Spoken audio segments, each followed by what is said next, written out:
আচ্ছা, তোমরা নিশ্চয়ই অনেকেই অ্যাসপিরেন্ট নামক ওয়েব সিরিজটা দেখেছো, বা ঠুকরাকে মেরা প্যার মেরা ইন্তেকাম দেখেগি, গানটার সঙ্গেও তোমরা অনেকে সুপরিচিত।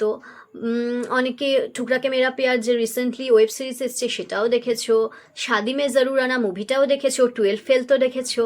এই প্রত্যেকটা সিনেমাই বা ওয়েব সিরিজই কোথাও না কোথাও গিয়ে ইউপিএসসির সঙ্গে রিলেটেড না?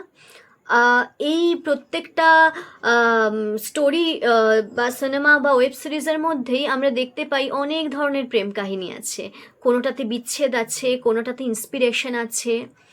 কিন্তু তোমরা কি জানো যে এই সমস্ত লাভ স্টোরিগুলোর থেকেও অনেক দিন আগে একটা লাভ স্টোরি হয়েছিল আমাদের এই ভারতবর্ষেরই বুকে, যার ফলে জন্ম নিয়েছিল আমাদের এই বাঙালি মেয়েদের আধুনিক শাড়ি পরার ধরন।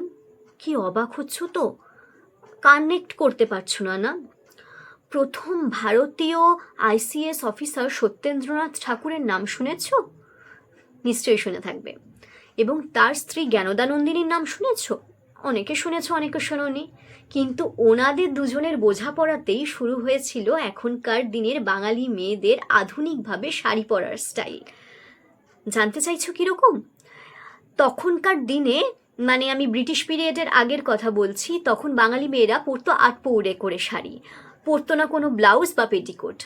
কিন্তু বাঙালি মেয়েদেরকে আধুনিকা করে গড়ে তুলতে এবং তাদের মধ্যে শিক্ষা সংস্কৃতির জাগরণ ঘটাতে, নবজাগরণ ঘটাতে সত্যেন্দ্রনাথ ঠাকুর নিয়েছিলেন এক উদ্যোগ। তিনি চেয়েছিলেন তার বালিকা বধূটি অর্থাৎ জ্ঞানদানন্দিনীও ব্রিটিশ মহিলাদের মতন সুশিক্ষিত হোক এবং আধুনিকা হোক।